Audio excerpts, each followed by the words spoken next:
सो चलिए स्टार्ट करते हैं। हमारी फर्स्ट नेम रिएक्शन है डाई एजोटाइजेशन रिएक्शन। अब जैसा कि आप जानते हो, अगर आप लोगों ने पढ़ा है तो आप समझ ही गए होंगे, ये चैप्टर फर्स्ट से ही रिएक्शन आई है हमारी। चलिए तो बात करें इसके रिएक्टेंट की, तो आपको इसमें रिएक्टेंट क्या यूज करना है। इसमें रिएक्टेंट यूज होता है एनिलीन। अब एनिलीन का फॉर्मूला तो सब जानते हैं, आना भी चाहिए। अब एनिलीन क्या है, एनिलीन है आपका बेंजीन अमीन।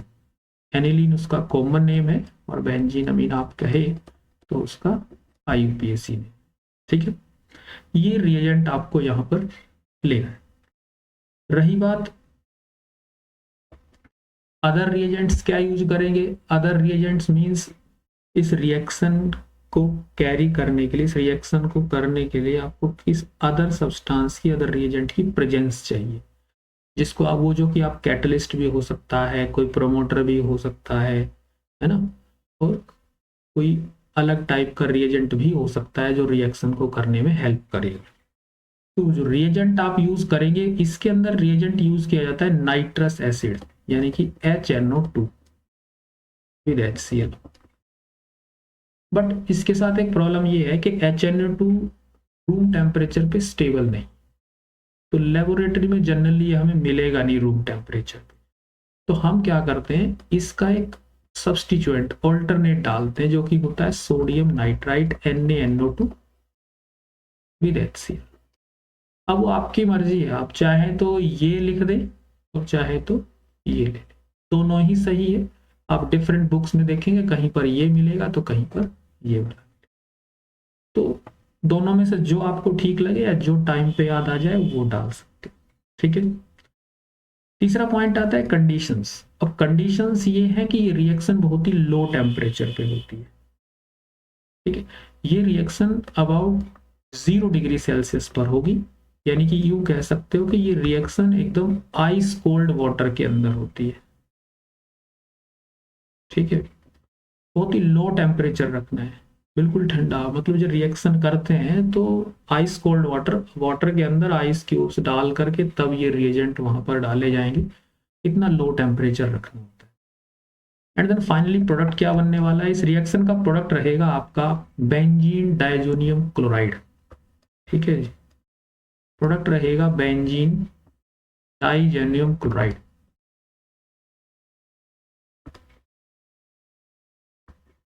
ठीक है, ये आपका प्रोडक्ट है।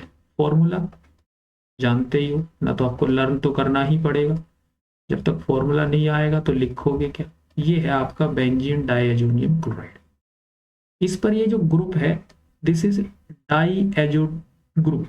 डाई एजो ग्रुप, डाई मतलब यहाँ 2 से है, 2 नाइट्रोजन, एजो का मतलब होता है नाइट्रोजन। ठीक है, तो अब इसमें क्या होता है, रिएक्शन में अमीन ग्रुप डाइजोनियम क्लोराइड ग्रुप में कन्वर्ट होता है। इसीलिए इस रिएक्शन को डाई एजोटाइजेशन रिएक्शन का भी नाम दिया गया। ठीक है, तो ये सब कुछ आपको लिखना ही पड़ेगा। अगर आप पूरा एक्सप्लेनेशन ना करना चाहे तो कम से कम वर्ड में आपको इतना तो देना ही पड़ेगा। फाइनली आपको इसका एक इक्वेशन भी देना पड़ेगा एज एन एग्जांपल। तो जैसे कि हमने कहा कि हम एनिलीन लेंगे, तो एनिलीन ले रहे हैं आप, ये लीजिए ये एनिलीन है। रिएजेंट डाल रहे हैं आप NaNO2 sodium nitrite with HCl, और बहुत ही लो टेम्परेचर रखेंगे और इसका फाइनल प्रोडक्ट आपका बनेगा बेंजीन डाइजोनियम क्लोराइड। बस इतना ही सही है, यहां तक भी कर दोगे तो चल जाए। ज्यादा से ज्यादा आप इसका नाम लिख सकते हो, अदरवाइज नाम ऊपर ही लिख चुके हो तो यहां भी नहीं लिखोगे तो चले। बस वही इतना इतना आपको किसी भी नेम रिएक्शन में करना ही होगा। ठीक है, बाई चांस अगर कभी इतना आ जाए कि गिव एन एग्जाम्पल ऑफ डायजेटाइज, तब आप उस केस में सिर्फ और सिर्फ एग्जाम्पल दोगे तो भी चलेगा। बट मैं कहूंगा एग्जाम्पल के साथ आप ये 4 पॉइंट्स भी बताएं। उसमें अब चाहे क्वेश्चन कैसे भी आ जाए, सिर्फ एग्जाम्पल पूछा तो या फिर एक्सप्लेनेशन पूछा है तब भी आप ऐसे भी करोगे तो चलेगा, कोई प्रॉब्लम नहीं। ठीक है, तो अभी यहां तक किसी को कोई डाउट नहीं है तो आगे बढ़े। चलिए नेक्स्ट रिएक्शन की तरफ चलते हैं। लिए नेक्स्ट रिएक्शन आ गई हमारी सैंडमेयर रिएक्शन।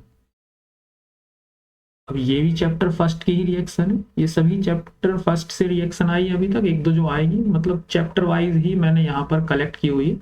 तो जैसे जैसे आती जाएंगे चैप्टर आगे बढ़ते जाएंगे उस हिसाब से रिएक्शन आएंगे। सैंडमेयर रिएक्शन, अब ये रिएक्शन क्या है, इस रिएक्शन में रिएक्टेंट क्या रहेगा, इस रिएक्टेंट में रहे, इस रिएक्शन के अंदर रिएक्टेंट आप लोगे बेंजीन डाइज़ोनियम क्लोराइड, जो कि लास्ट रिएक्शन में आपने प्रिपेयर किया। ठीक है, तो रिएजेंट रहा या जो मेन रिएक्टेंट है वो कह दीजिए आप बेंजीन डाइज़ोनियम। अदर हेल्पिंग रिएजेंट जो आप डाल सकते हो वो क्या रहेगा इसके अंदर, अब वो डिपेंड करता है कि आप इसमें क्या बनाएंगे। जैसे कि इसका जो फाइनल प्रोडक्ट रहेगा ना, वो प्रोडक्ट रहेगा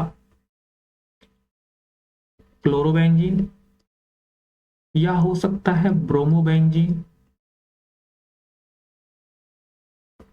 या फिर हो सकता है आपका बेंजीन नाइट्राइल। ये लीजिए, इसका नाम बेंजीन नाइट्राइल है। ठीक है, तो ये इसके फाइनल प्रोडक्ट हो सकते हैं, डिपेंड करता है कि आप रिएजेंट क्या यूज कर रहे हो। और ये रिएक्शन बेंजीन डाइज़ोनियम क्लोराइड से क्लोरोबेंजीन, ब्रोमोबेंजीन और बेंजीन नाइट्राइल के कन्वर्जन में भी आ सकती है। तो अब रिएजेंट क्या यूज करोगे वो डिपेंड करेगा अगर आपको फाइनल प्रोडक्ट क्या बनाना है। अगर मान लीजिए आपको बेंजीन डाइज़ोनियम क्लोराइड से क्लोरोबेंजीन बनाना है, तो इसके लिए मेजर प्रोडक्ट रहेगा CuCl विद HCl। ठीक है, अगर आपको इस N2Cl ग्रुप की जगह सब्स्टिट्यूशन चाहिए ब्रोमीन का, तो आप यूज करेंगे CuBr विद HBr।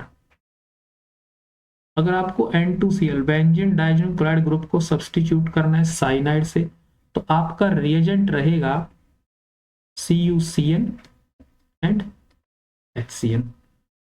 तो आई थिंक याद रखना भी बड़ा इजी है, मतलब बेंजीन डाइज़ोनियम क्लोराइड ग्रुप है उसको सब्स्टिट्यूट करना है आपको इनमें से किसी भी ग्रुप से, जैसे कि क्लोरीन से या ब्रोमीन से या नाइट्राइल से, तो उसी के अकॉर्डिंग आपको रिएजेंट लेना है। क्लोरीन से सब्स्टिट्यूट करना है तो कॉपर का क्लोराइड और HCl यानी कि हाइड्रोक्लोरिक एसिड। ब्रोमीन से सब्स्टिट्यूशन करना है तो copper bromide and hydrobromic acid. और साइनाइड ग्रुप से सब्स्टिट्यूशन करना है तो कॉपर साइनाइड और HCN हाइड्रोजन साइनाइड। ठीक है, ये आपका रिएजेंट। रही बात कंडीशंस की, तो कंडीशंस वही है, जो भी डाइजेटाइजेशन रिएक्शन होती है या डाइजेटाइजेशन के आगे जो भी हम सब्स्टिट्यूशन करते हैं बेंजीन डाइज़ोनियम क्लोराइड का, वहाँ कंडीशंस बहुत ही मिनिमल सी कंडीशंस है। टेम्परेचर हमें 0 डिग्री के आसपास ही रखना होता है। ठीक है, तो चलिए अब हम इनके भी एक एक एग्जाम्पल ले लेते हैं। अब ये 3 रिएक्शंस हैं, तीनों में से आप किसी भी एक का एग्जाम्पल दे सकते हो अगर सैंडमेयर रिएक्शन आपसे पूछा जाता है तो, या फिर अगर कोई पर्टिकुलर ही पूछ लिया गया आपसे कि बेंजीन डाइज़ोनियम क्लोराइड को क्लोरोबेंजीन बनाइए, तो फिर आप वही एग्जाम्पल दोगे, या ब्रोमोबेंजीन का पूछा है तो उसी का एग्जाम्पल दोगे, और बेंजीन नाइट्राइल पूछा है तो उसके लिए। तो अभी हम क्या कर लेते हैं, तीनों के लिए एक एक एग्जाम्पल ले लेते हैं। तो चलिए बेंजीन डाइज़ोनियम क्लोराइड ले रहे हैं, उसके लिए अगर क्लोरोबेंजीन में हमें सब्स्टिट्यूशन करना है, क्लोरोबेंजीन बनाना है, तो आप उसके लिए CuCl एंड HCl लेंगे, 0 डिग्री टेम्परेचर रखें, तो यहां आपको मिल जाएगा क्लोरोबेंजीन। ठीक है, चलिए अगर आपको चाहिए ब्रोमोबेंजीन, तो आप क्या करेंगे, बेंजीन डाइज़ोनियम क्लोराइड को रिएक्ट करेंगे CuBr with HBr, 0 degree temperature, तो आपका बन जाएगा ब्रोमोबेंजीन। ये लीजिए। अगर आपको बेंजीन नाइट्राइल चाहिए तो आप बेंजीन डाइज़ोनियम क्लोराइड को रिएक्ट करेंगे CuCN cupric cyanide and hydrogen cyanide, वही 0 डिग्री सेल्सियस टेम्परेचर, तो यहाँ आपको मिल जाएगा benzene nitrile. Major product, by product की इतनी ज़्यादा इंपॉर्टेंस है नहीं, लेकिन अगर आप चाहते हो तो आप रख सकते हो, इसमें कोई बाई प्रोडक्ट है नहीं, HCl बनता है वो यूज हो जा रहा है। यहाँ पर बाई प्रोडक्ट आपका HCl नीचे माइनस में लिखेंगे, यहाँ पर आपका बाई प्रोडक्ट HCl माइनस में। लेकिन जब भी बेंजीन डाइज़ोनियम क्लोराइड की कोई रिएक्शन करोगे सब्स्टिट्यूशन, तो हमेशा ये इसकी प्रॉपर्टी है कि ये नाइट्रोजन गैस तो रिलीज करता ही है, तो नाइट्रोजन तो आपको हर केस में रिलीज करना है। हालांकि ये बाई प्रोडक्ट है, बट फिर भी अगर आप देना चाहो तो दे सकते हो, अदरवाइज तो मेजर प्रोडक्ट ही सफिशियंट होंगे। बस इतना ही करना है आपको सैंडमेयर रिएक्शन में। ठीक है, चलिए नेक्स्ट रिएक्शन की तरफ चलते हैं। ये लीजिए फिंकलस्टीन रिएक्शन। फिंकलस्टीन रिएक्शन में क्या होना है भाई, फिंकलस्टीन रिएक्शन में हम कोई एल्काइल हैलाइड लेते हैं। रिएजेंट जो हम लेंगे वो क्या रहेगा, एल्काइल हैलाइड। अब हैलाइड के अंदर भी आपके लिए ऑप्शंस हैं, या तो आप क्लोराइड ही लोगे या फिर ब्रोमाइड लोगे। ठीक, रिएजेंट क्या यूज करना है इस रिएक्शन में, जो रिएजेंट आपको यूज करना है, मतलब हेल्पिंग रिएजेंट कहिए या कैटलिस्ट जो भी है, मेन रिएजेंट तो ये रिएक्टेंट है हमारा, लेकिन फिर भी आप इसमें एज ए कैटलिस्ट या एज ए इंटरमीडिएट या रिएजेंट है या जो कोई पर्टिकुलर सोलवेंट है वो क्या लोगे। इसमें आपको डालना है एसीटोन, और एसीटोन की प्रेजेंस में आप सोडियम आयोडाइड से रिएक्शन करेंगे। ये चाहिए। कंडीशंस क्या है, कंडीशंस इसकी बहुत ज़्यादा इंपॉर्टेंट कंडीशंस नहीं है, आप स्किप भी कर सकते हो। नॉर्मल रूम टेम्परेचर की कंडीशंस में ये रिएक्शन हो जाती है। रही बात प्रोडक्ट्स की, इसके प्रोडक्ट क्या होंगे ये आप जान लीजिए, रिएक्शन किस काम आएगी। जैसे कि हमने कहा कि मेन रिएजेंट हमें कोई क्लोराइड या ब्रोमाइड चाहिए, तो इस रिएक्शन की हेल्प से हम किसी भी क्लोराइड या ब्रोमाइड को एल्काइल आयोडाइड में कन्वर्ट कर सकते हैं। एल्काइल आयोडाइड, ठीक है, एल्काइल आयोडाइड ये बना सकते। तो बहुत काम की रिएक्शन है, एज ए नेम रिएक्शन तो आने वाली है, लेकिन कभी कभी कन्वर्जन भी आ जाएगा। तो आयोडाइड को कैसे बनाना है, क्लोराइड से या ब्रोमाइड से आयोडाइड कैसे कन्वर्ट करना है, तो वो इस रिएक्शन की आप हेल्प ले सकते हैं। तो चलिए, ये हो गया आपका रिएक्टेंट यानी कि मेजर रिएजेंट, ये आपका हेल्पिंग रिएजेंट हो गया। कंडीशंस कुछ ज्यादा इंपॉर्टेंट इसमें है नहीं टेम्परेचर प्रेशर की, और प्रोडक्ट रहा आपका इसमें कोई एल्काइल आयोडाइड। तो आप ये भी कह सकते हो इस रिएक्शन की हेल्प से हम किसी भी एल्काइल क्लोराइड को या ब्रोमाइड को आयोडाइड में कन्वर्ट कर सकते हैं। तो चलिए इसके लिए एग्जाम्पल ले लेते हैं।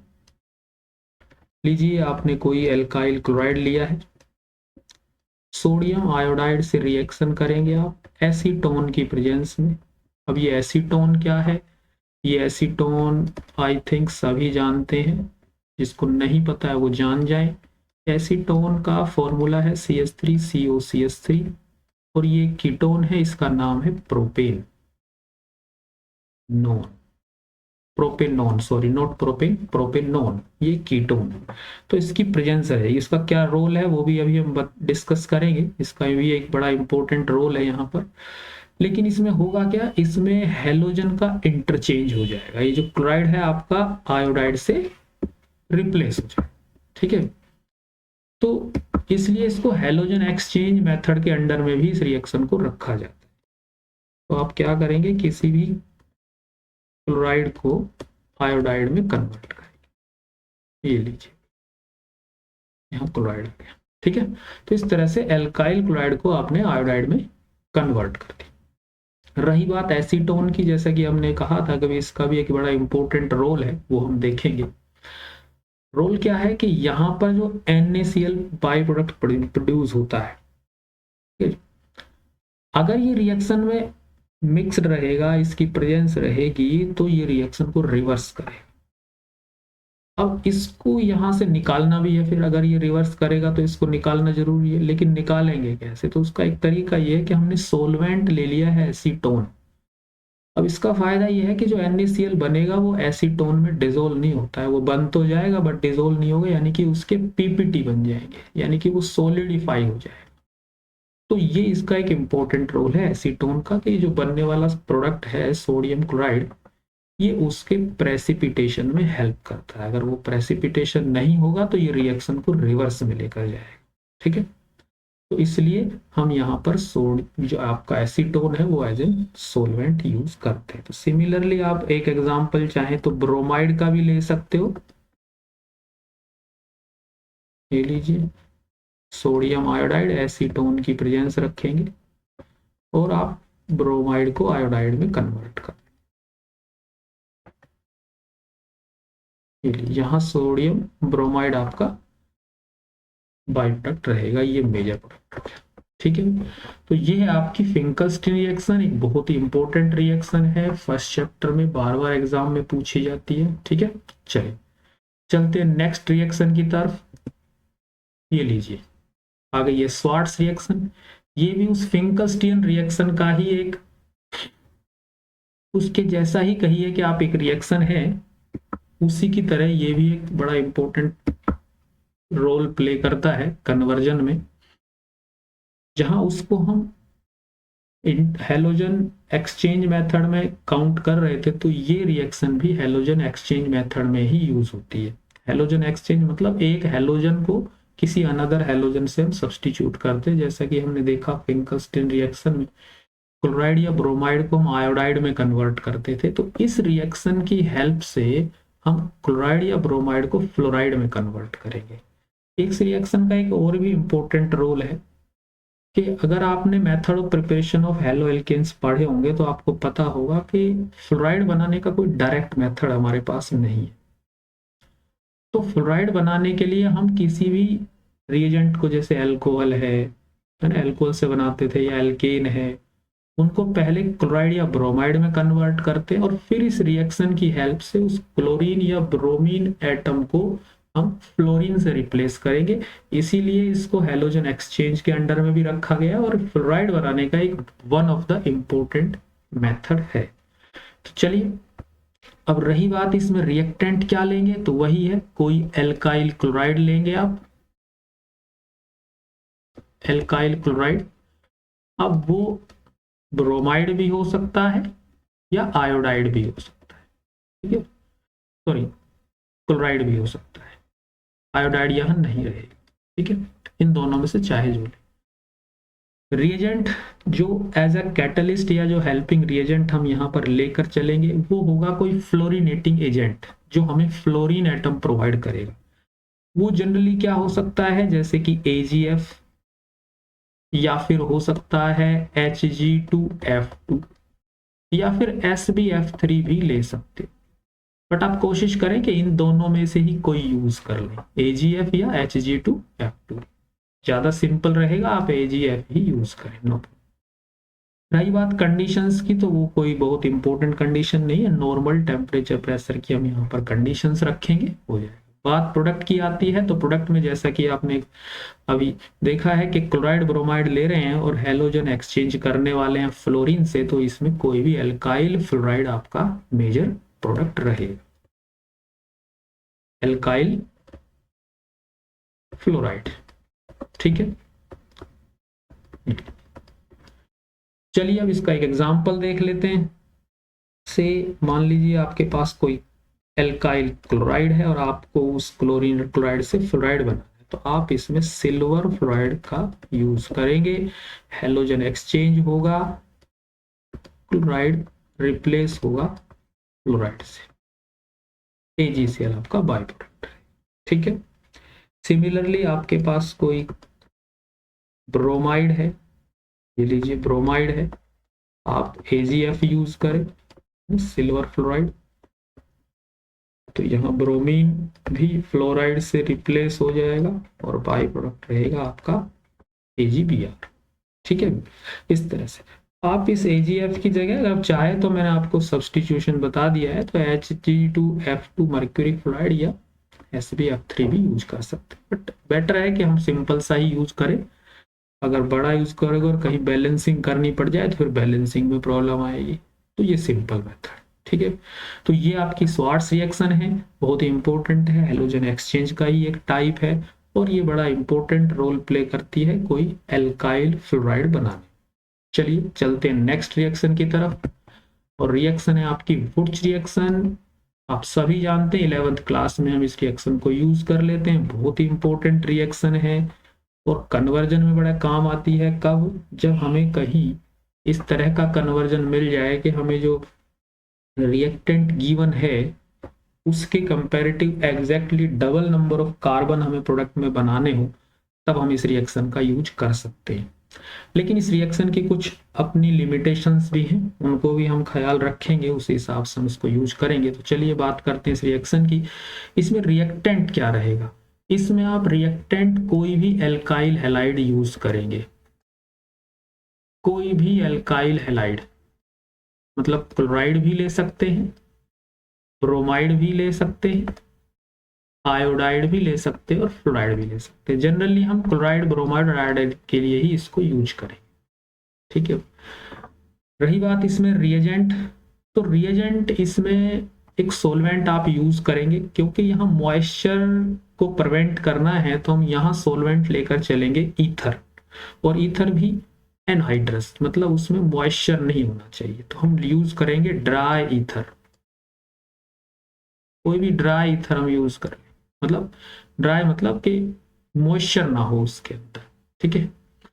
और प्रेजेंस रहेगी सोडियम मेटल की। कंडीशंस कोई ज्यादा इंपॉर्टेंट नहीं है, नॉर्मल कंडीशंस हैं। प्रोडक्ट क्या बनेगा? प्रोडक्ट बनेगा इसमें एक एल्केन,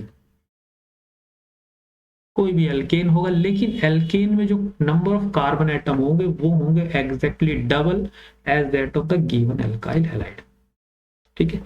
चलिए एक एग्जांपल देख लेते हैं। से आपके पास क्लोरोइथेन है, आप इसको सोडियम मेटल से रिएक्ट करेंगे, ड्राई ईथर की प्रेजेंस रहेगी, ठीक है, और प्रोडक्ट रहेगा इससे डबल। ये जो आपने एल्काइल हाइड में यूज किया है इथाइल ग्रुप, ये मतलब मल्टीप्लाई हो जाएगा, एकदम से डबल हो जाएगा। अगर यहाँ इथाइल है तो इथाइल का डबल होगा, इथाइल प्लस इथाइल, एक इथाइल ये रहा, एक अनदर हमने यहाँ पर ऐड कर दिया है, तो आंसर होगा ब्यूटेन, ठीक है। और प्रोडक्ट लिखने का बड़ा सिंपल सा मेथड है इसमें। अब ऐसा नहीं है कि मान लीजिए आपको दे दिया गया है 2 क्लोरोप्रोपेन, और कहेंगे यहाँ तो प्रोपेन है तो वहां हेक्सेन मिलेगा, अब ऐसा नहीं है कि हेक्सेन ही आएगा। प्रोडक्ट के अंदर नंबर ऑफ कार्बन डबल होंगे, लेकिन जरूरी नहीं है कि यहाँ प्रोपेन है तो प्रोपेन का डबल हेक्सेन ही होगा। इसका प्रोडक्ट लिखने का सिंपल तरीका देखिए क्या होता है। माने कि ये आपका रिएक्टेंट है, ये आपका रिएक्टेंट है, इसमें ये हेलोजन था आपका, यहाँ कोई भी हेलोजन, तो प्रोडक्ट लिखने का सिंपल तरीका क्या है कि आप इसमें यहां से हेलोजन हटा दीजिए, ये लो, ये हेलोजन आपने रिमूव कर दिया। अब ये जो ग्रुप बच गया, बिल्कुल इसका मिरर इमेज आप इस पे अटैच कर देंगे यहीं से। जैसे यहाँ CH3 है तो आप CH3 लगाइए, नेक्स्ट CH3 है, सॉरी ये CH है तो आप यहाँ CH ही रखेंगे, सॉरी ये CH है तो उसके बाद CH3 है, एंड देन यहाँ भी CH3, तो ये इसका मेजर प्रोडक्ट, फाइनल प्रोडक्ट हो गया। तो आप इसी तरह से लिखेंगे,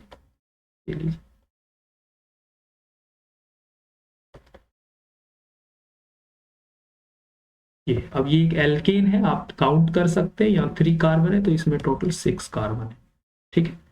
तो प्रोडक्ट बनाना भी बड़ा इजी है, मुश्किल नहीं है, बड़ा आसान सा मेथड है कि आप जहां उसमें हेलोजन लगा वहां से हेलोजन को हटाइए, और जो आपका ग्रुप बच गया है, जो भी एक एल्काइल ग्रुप बच गया, बिल्कुल उसकी मिरर इमेज उसी पे अटैच कर देनी, वो आपका फाइनल प्रोडक्ट हो जाएगा, ठीक है। ये आपकी वुर्च रिएक्शन है। बस इसका एक लिमिटेशन भी है। इसका लिमिटेशन ये है कि अगर हमें कभी इस रिएक्शन की हेल्प से odd number of carbon atom के एल्केन्स बनाने पड़े, है ना, odd number of carbon atom के एल्केन, जैसे कि 3 कार्बन का एल्केन बनाना पड़े प्रोपेन, है ना, 1 कार्बन का बनाना पड़े मीथेन, है ना, 5 कार्बन के लिए बनाना पड़े पेंटेन, तो इस टाइप के एल्केन्स हम यहाँ से नहीं बना पाएंगे। बस ये इस रिएक्शन का एक मतलब लिमिटेशन है, लेकिन बड़ी हेल्पफुल रिएक्शन है। बहुत सारे कन्वर्जन मिलते हैं हमें इस टाइप से कि जहां हमें नंबर ऑफ कार्बन एटम्स को एग्जैक्टली डबल करना होता है। तो जब ऐसी सिचुएशन आएगी तो हम इस वुर्च रिएक्शन की हेल्प लेंगे। तो 11th में ये रिएक्शन कर चुके हैं, कोई बहुत मुश्किल भी नहीं है, सिंपल रिएक्शन होती है, लेकिन बाई चांस 12th में पूछी जाती है, हमेशा नहीं आती, कभी कभी रेयर चांसेस है, लेकिन फिर भी आप कर सकते हैं, ठीक है। चलिए नेक्स्ट रिएक्शन की तरफ चलते हैं, और नेक्स्ट रिएक्शन है हमारी रीमर्टिमन रिएक्शन। बहुत ही इंपॉर्टेंट नेम रिएक्शन है भाई, चैप्टर सेकंड, यानी कि सेकंड इन द सेंस के ऑर्गेनिक का chapter second, alcohol phenol ethers में से ये एक नेम रिएक्शन है। बड़ी इंपॉर्टेंट नेम रिएक्शन है। अब देखिए इसमें क्या यूज करते हैं आप, इसमें रिएक्टेंट रहेगा आपका फिनोल। ठीक है जी, ये फिनोल का फॉर्मूला सभी जानते हैं, ये लीजिए, ये आपका फिनोल। ठीक है, रही बात हेल्पिंग रिएजेंट, इसमें क्या यूज करेंगे, तो इसमें आपके रिएजेंट रहेंगे सोडियम हाइड्रोक्साइड कॉन्सेंट्रेटेड, और आप यूज करेंगे क्लोरोफॉर्म CHCl3।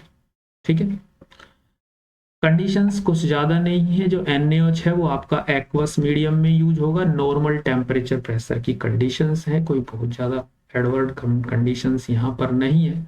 रही बात प्रोडक्ट, तो प्रोडक्ट जो इसमें बनेगा वो प्रोडक्ट रहेगा आपका कुछ इस तरीके से, ये आपका प्रोडक्ट रहेगा, फाइनल प्रोडक्ट। अब इसका अगर आप IUPAC नेम लिखें तो देखिए ये एल्डिहाइड ग्रुप है, तो यहां से कार्बन 1 काउंट होगा, 2 3 4 5 6 इस तरह से, तो इसका नाम होगा 2 हाइड्रोक्सी बेंजल्डिहाइड। ठीक है, 2 हाइड्रोक्सी बेंजल्डिहाइड, ये इसका IUPAC नेम है। लेकिन इसका एक कॉमन नेम भी है, कॉमन नेम है इसका सैलिसल्डिहाइड। ठीक है भाई, सैलिसल्डिहाइड, ये इसका कॉमन नेम सैलिसल्डिहाइड, याद रखेंगे। कन्वर्जन में भी आता है, रीमर टीमन रिएक्शन है, बहुत बार एग्जाम में पूछी गई है, फिनोल से सैलिसल्डिहाइड का कन्वर्जन करें, ये भी काफी बार आया हुआ है, और कंप्लीट करने के लिए भी ये reaction number of time exam में पूछी गई। तो आपको पता लग गया रिएक्शन में रिएजेंट क्या रहेगा, हेल्पिंग रिएजेंट क्या रहेंगे, कंडीशंस कोई ज़्यादा मुश्किल नहीं है, नॉर्मल कंडीशंस रखनी है, कोई टेम्परेचर प्रेशर कोई एक्स्ट्रा नहीं लगाना है। मेजर प्रोडक्ट आपको पता लग गया है सैलिसल्डिहाइड। तो चलिए अब इसका एक एग्जांपल लिख लेते हैं, थोड़ा सा लेंथी है, 3-4 स्टेप का प्रोसेस है, लेकिन अगर आप चाहें तो इसको एक स्टेप में भी कर सकते हैं। वो कैसे करेंगे वो आपको बताते हैं। देखिए पहले हम इसको एक कंप्लीटली एक्सप्लेन कर लेते हैं रिएक्शन कैसे होती है। ये आपने फिनोल लिया है, आप रिएक्शन कर रहे हैं, NaOH एक्वस लेंगे और क्लोरोफॉर्म की प्रेजेंस रहेगी CHCl3। ठीक है, CHCl3 ये रिएजेंट। अब इसमें होगा क्या, देखिए यहां से H और ये NaOH से OH, एक तो ये वाटर माइनस हुआ, वाटर माइनस होने के साथ साथ अब ये देखिए क्या हुआ, यहाँ से H जा चुका है तो बच गया ऑक्सीजन O और साथ में Na, तो बना सोडियम फिनॉक्साइड। सोडियम फिनॉक्साइड में यहाँ इस ऑर्थो पोजीशन पर सब्स्टिट्यूशन भी होता है इस क्लोरोफॉर्म से, CHCl2 बच जाएगा। हुआ क्या है कि क्लोरोफॉर्म से एक H और यहाँ क्लोरोफॉर्म से एक क्लोरीन और यहाँ ऑर्थो पोजीशन से एक हाइड्रोजन H, तो HCl भी माइनस हुआ है, ये आपका रिएजेंट बन गया।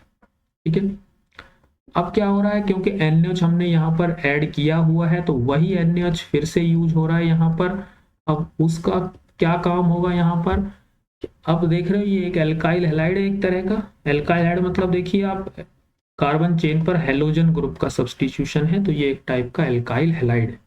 ठीक है, अब इस एल्काइल हैलाइड में अगर आप NaOH डाल रहे हो, तो चैप्टर फर्स्ट में आपने खूब अच्छे से पढ़ा है एल्काइल हैलाइड के सब्स्टिट्यूशन रिएक्शन में, कि अगर किसी एल्काइल हैलाइड को एक्वस बेस से करें तो वो एल्कोहल में कन्वर्ट, यानी कि हेलोजन का सब्स्टिट्यूशन OH से होगा। तो अब आप यहाँ क्या करेंगे, इन क्लोराइड को हाइड्रोक्साइड ग्रुप से सब्स्टिट्यूट करेंगे। ये लीजिए हो गया, NaCl हुआ माइनस, बाई प्रोडक्ट है, लिखना चाहे लिखे, भूल सकते हैं, कोई बात नहीं, कोई प्रॉब्लम नहीं। फाइनली क्या होगा, जब इसको थोड़ा हीट करना है हमें, तो आप ये एक बात याद रखा, हमेशा के लिए याद रखेंगे कि अगर किसी कार्बन एटम पे, सेम कार्बन एटम पे मोर देन 1 OH है, जैसे कि 2 OH ग्रुप है या 3 OH ग्रुप्स हैं इस तरह से, तो ये हमेशा ही याद रखें कि वाटर माइनस होगा, OH यहाँ से तो H यहाँ से, वाटर गया तो यहाँ बचा क्या, ये देखिए CH, इधर से वैकेंसी बचती है, इधर से ऑक्सीजन पे, तो एक डबल बॉन्ड आएगा, तो यानी कि एल्डिहाइड ग्रुप बन जाएगा।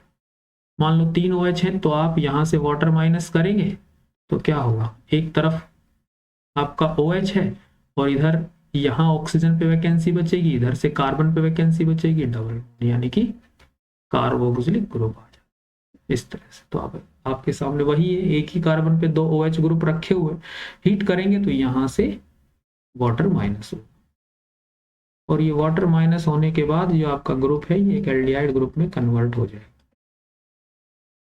ये लीजिए, अब क्या करेंगे, आप इसका हाइड्रोलिसिस करेंगे एसिडिक मीडियम में। हाइड्रोलिसिस मतलब वाटर से रिएक्ट करेंगे कुछ एसिड की प्रेजेंस में, जिससे कि ये सोडियम वापस से रिप्लेस हो जाएगा और ये फिर से यहाँ पर OH ग्रुप आ जाएगा।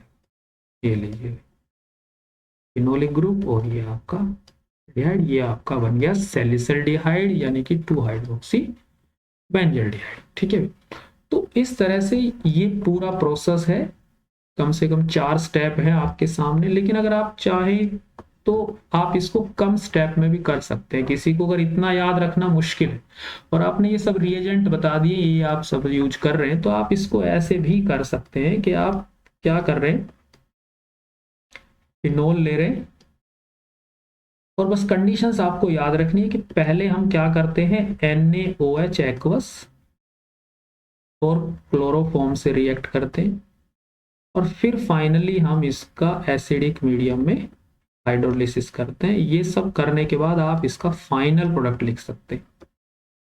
ये लीजिए, तो भी आपके मार्क्स इसमें से कोई काट नहीं पाएगा।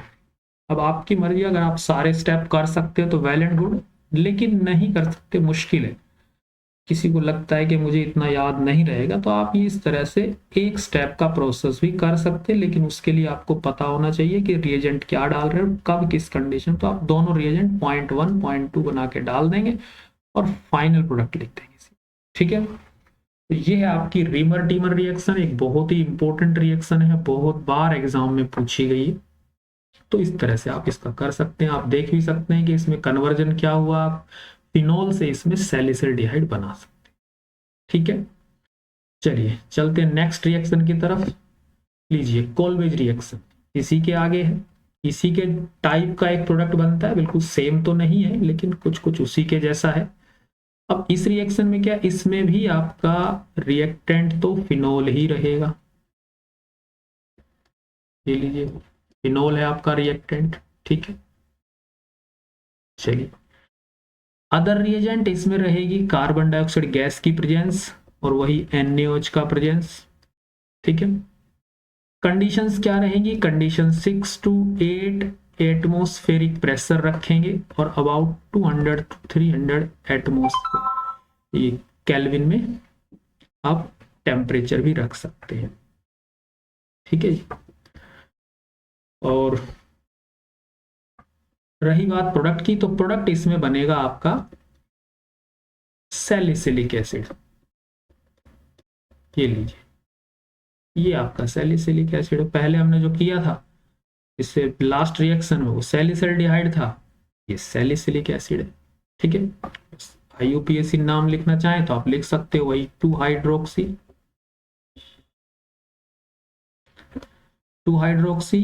Benzoic acid.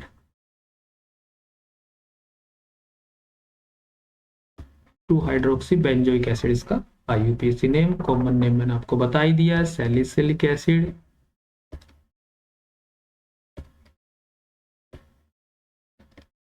Salicylic acid. ठीक है, चलिए रिएक्शन कर लेते हैं। और एक्चुअल में तो ये रिएक्शन 2 स्टेप की है, लेकिन आप क्या कर सकते हैं, वही सारा काम एक स्टेप में ही करेंगे। पहले आप इसमें NaOH डालेंगे एक्वस, और फिर सेकेंडली इसमें CO2, और फाइनली हाइड्रोलिसिस भी करना होता है एसिडिक मीडियम में। टेम्परेचर प्रेशर तो आपको बता ही गया है, 6 to 8 ATM pressure, about 300 kelvin temperature रखेंगे। तो आप इसका सीधा फाइनल प्रोडक्ट ही लिखिए, बीच का आप चाहें तो स्किप कर सकते हैं। और ये है आपका बेंजोइक एसिड। ठीक है, तो ये कोलवेज रिएक्शन है, जिससे आप फिनोल को 2 हाइड्रोक्सी बेंजोइक एसिड में यानी कि सैलिसिलिक एसिड में आप कन्वर्ट कर सकते हैं। ठीक है भाई, ये आपकी कोलवेज रिएक्शन है। चलिए चलते हैं नेक्स्ट रिएक्शन की तरफ। ये आपकी कपलिंग रिएक्शन, फिनोल की one of the important reaction, क्योंकि ये सब फिनोल के चैप्टर से है, तो मेजर प्रोडक्ट जो आपका रहेगा वो वही रहेगा कि जहां हम उनको फिनोल से प्रिपेयर कर सकते हैं। तो रिएक्टेंट हम फिनोल ही लेकर के चलेंगे। तो फिनोल इसका रिएक्टेंट रहेगा। ये लीजिए। अदर रिएजेंट क्या यूज करेंगे हम इस रिएक्शन में, फिनोल को बेंजीन डाइजोनियम क्लोराइड से रिएक्ट करते हैं, क्योंकि हम पहले भी जान चुके हैं बेंजीन डाइजोनियम क्लोराइड ये होता है। कंडीशंस क्या रहेंगी, बेसिक मीडियम की कंडीशंस रहेंगी। ठीक है, आप बेस डाल दो एक्वस मीडियम में, यानी कि बेसिक मीडियम हो गया। प्रोडक्ट क्या बनेगा, प्रोडक्ट जो इसका रहेगा वो देखिए कुछ इस तरह से आएगा। ठीक है, ये इसका नाम है, देखिए यहां से काउंट करेंगे, ऑर्थो मेटा पैरा या 4 कहिए। इसका नाम है पैरा हाइड्रोक्सी एजोबेंजीन, और ये एक डाई होती है। ठीक है, डाई मतलब कलर है, और इसमें ये ग्रुप देख रहे हो, इसको एजो ग्रुप बोलते हैं, तो इनको हम एजो डाई बोलते हैं। एजो डाई की फॉर्मेशन होती है इस रिएक्शन में। IUPAC नेम मैंने आपको इसका बता ही दिया है, पैरा हाइड्रोक्सी एजोबेंजीन है, ये एक एजो डाई है, इसका कलर होता है ऑरेंज। तो ये ऑरेंज कलर की डाई, ये रिएक्शन बहुत बार एग्जाम में आई हुई है in the form of word problems, कि आपको दे देंगे कि फिनोल एक कंपाउंड है, उसके साथ किसी एक्स नाम के रिएजेंट की रिएक्शन की जा रही है, ये सब कंडीशंस हैं, एक ऑरेंज कलर का जो डाई बनता है। तो आप बताइए वो रिएक्शन क्या है, और उस रिएक्शन का एक एग्जांपल दीजिए, इक्वेशन लिखिए, इस तरह से नाम बताइए, ये सब कुछ आ जाता है। तो देखिए आपके सामने सब है, रिएजेंट क्या है, क्या हेल्पिंग रिएजेंट है, क्या कंडीशंस हैं, और प्रोडक्ट क्या बनने वाला, वो सब बस रिएक्शन लिख देते हैं अब जल्दी से इसकी। हाँ, इसको एक काम करते हैं, थोड़ा सा समझने के लिए मैं इसको अलग तरीके से लिखता हूँ। ये लीजिए, ये देखिए, ये आपका है बेंजीन डाइजोनियम क्लोराइड, ये सॉल्ट होता है, और हम इसको रिएक्ट कर रहे हैं फिनोल से। तो आपको कुछ इतना ध्यान रखना है कि यहाँ फिनोल में जो पैरा पोजीशन पे ना, ये ऑर्थो है, ये मेटा है, ये पैरा पोजीशन पे जो H है हाइड्रोजन, वो रिएक्शन में पार्टिसिपेट करेगा, रिएक्शन बेसिक मीडियम में रहेगी। तो देखिए यहां से आप HCl माइनस करेंगे। ठीक है, HCl माइनस करेंगे, और जो बचे हुए ग्रुप उनको ज्वाइन करेंगे। एक बात का ख्याल रखेंगे कि यहाँ पर जो बॉन्ड ट्रिपल था बेंजीन डाइजोनियम क्लोराइड में, वो डबल रह जाएगा, क्योंकि वो एक तरह का आयोनिक बॉन्ड था, नाइट्रोजन के पास एक्स्ट्रा इलेक्ट्रॉन थे, तो वो उसने कोऑर्डिनेट बॉन्ड बनाया था, लेकिन अब ये नॉर्मल कोवेलेंट बॉन्ड में कन्वर्ट हो जाएगा। तो यहाँ डबल बॉन्ड बनाना है, इस बात का ख्याल रखेंगे।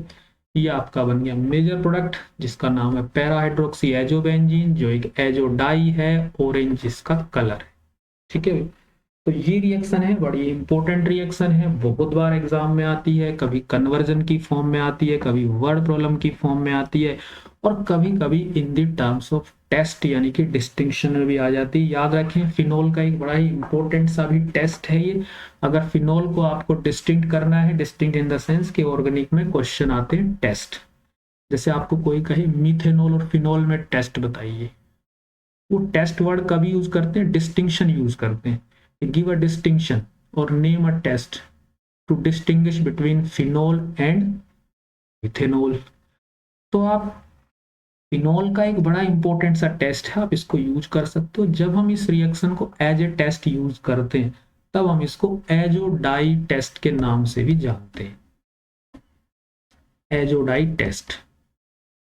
और नाम आपको पता लग ही गया है, ये कपलिंग रिएक्शन। ठीक है, हालांकि ये कपलिंग रिएक्शन फिर आगे अमीन वाले चैप्टर में भी दोबारा से यूज होगी, बस इतना फर्क है, इतना डिफरेंस है कि यहाँ आप फिनोल यूज कर रहे हो, वहां एनिलीन यूज करोगे, सेम रिएक्शन है, एजोडाई बनेगी, कलर चेंज हो जाएगा, क्योंकि यहाँ हाइड्रोक्साइड ग्रुप है, वहां अमीन ग्रुप आएगा। ठीक है, चलिए ये आपकी हो गई कपलिंग रिएक्शन। नेक्स्ट रिएक्शन आ रही है आपकी विलियमसन सिंथेसिस, बहुत इंपॉर्टेंट रिएक्शन। अब आप कहोगे हर रिएक्शन इंपॉर्टेंट है, तो है, यस, एग्जाम में नंबर ऑफ टाइम आने वाली रिएक्शन है, ये बहुत बार पूछी गई है। तो इसमें होता क्या है, इसमें आप एक एल्काइल हैलाइड यूज करेंगे, एल्काइल हैलाइड। एक इंपॉर्टेंट कंडीशन है इस रिएक्शन की, एल्काइल हैलाइड क्या यूज करेंगे, एल्काइल हैलाइड रहेगा प्राइमरी, ये इंपॉर्टेंट, प्राइमरी हैलाइड ही आप इसमें यूज करेंगे, ये कंडीशन है, ये सेकेंडरी और टर्जरी हैलाइड के साथ नहीं होती है। सेकेंड रिएजेंट क्या रहेगा, दूसरा रिएजेंट यानी कि एल्काइल हैलाइड को आप रिएक्शन करेंगे किसी भी सोडियम एल्कोक्साइड से, सोडियम एल्कोक्साइड, फॉर्मूला कहें तो ये लीजिए। अब इसकी डिग्री की अगर बात करें तो ये प्राइमरी भी चलेगा, ये सेकेंडरी भी चलेगा, और ये 3 डिग्री टर्जरी भी चलेगा, ठीक है। और कंडीशंस क्या है, वही मॉइस्चर फ्री एनवायरनमेंट यानी कि ड्राई ईथर, ये आपका सोलवेंट रहेगा। प्रोडक्ट क्या बनेगा, प्रोडक्ट इसमें ईथर ही बनते हैं। आप कहोगे ड्राई ईथर ले रहे हैं, ईथर ही बनते हैं, यस ईथर ही बनते हैं। इसमें हम ड्राई ईथर कोई दूसरा ले सकते हैं, जो बना रहे हैं उससे कोई अदर ले सकते हैं, बस ड्राई हो, मतलब उसमें मॉइस्चर ना हो, ठीक है। तो मेजर प्रोडक्ट रहेंगे इसके ईथर। और इस रिएक्शन का एक फायदा ये है कि इस रिएक्शन की हेल्प से हम अनसिमेट्रिकल ईथर बना सकते हैं, अनसिमेट्रिकल ईथर।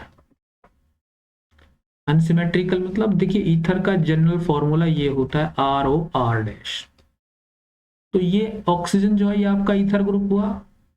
अब ईथर ग्रुप के दोनों तरफ एल्काइल ग्रुप है, अगर ये दोनों एल्काइल ग्रुप सेम है तो हम कहेंगे सिमेट्रिकल ईथर, और डिफरेंट है तो हम कहेंगे अनसिमेट्रिकल ईथर है। तो अनसिमेट्रिकल ईथर बनाने का एक बड़ा अच्छा सा मेथड है। सिमेट्रिकल के लिए एक दूसरा यूज करते हैं, अनसिमेट्रिकल के लिए इसको यूज करते हैं, ठीक है। तो इसमें ईथर बनता है। अब यहाँ इंपॉर्टेंट पॉइंट क्या है इस रिएक्शन में कि अगर हमें ईथर का प्रोडक्शन मैक्सिमम चाहिए, यानी कि यील्ड, जो प्रोडक्ट का अमाउंट है उसको यील्ड बोलते हैं, अमाउंट अगर हमें ज्यादा से ज्यादा चाहिए तो यही इंपॉर्टेंट कंडीशन है कि एल्काइल तो प्राइमरी है, मस्ट, इसको चेंज नहीं कर सकते।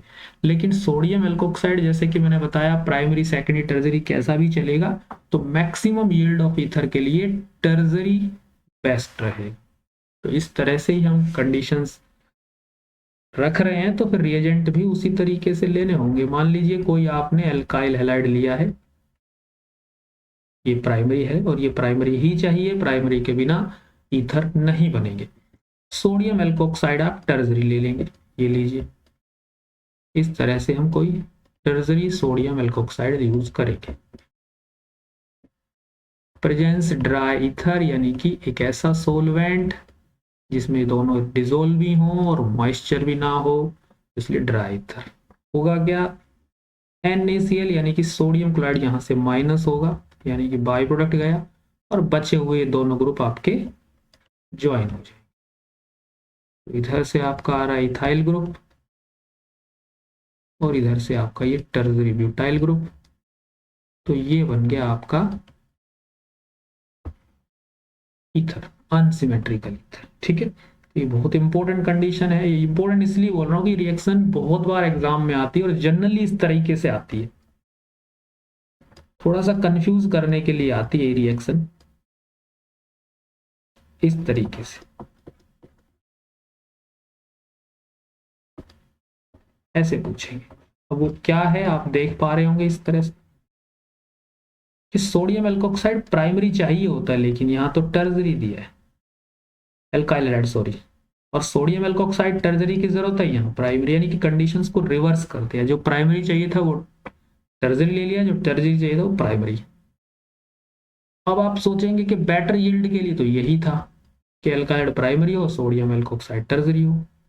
तो अब एल्काइड टर्जरी है, सोडियम एल्कोक्साइड प्राइमरी है, तो क्या होगा, ज्यादा ज्यादा यील्ड कम आएगी, लेकिन ऐसा नहीं है।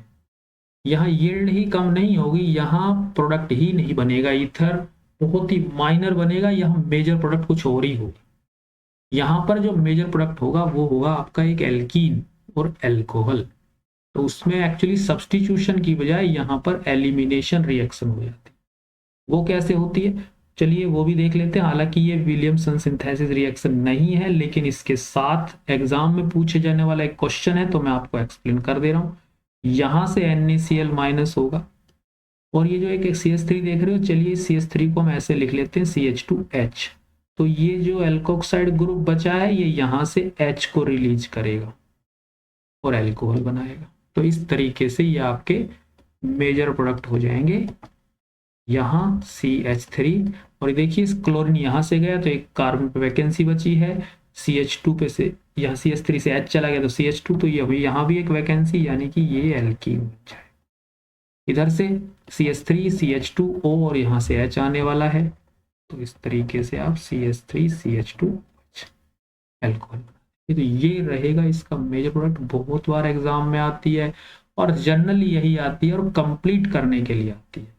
तो ध्यान रखना कि क्या गिवन है आपके लिए उसके अकॉर्डिंग आंसर देना है, लेकिन ध्यान रहे ये विलियमसन सिंथेसिस नहीं है। विलियमसन सिंथेसिस सिर्फ यही रिएक्शन है, ठीक है। बस वही इस तरह से ये हमारी थी विलियमसन सिंथेसिस रिएक्शन। चलिए आज के क्लास हम यहीं पे फिनिश करते हैं और बचे हुए नेम रिएक्शंस को नेक्स्ट क्लास में हम कंप्लीट करें।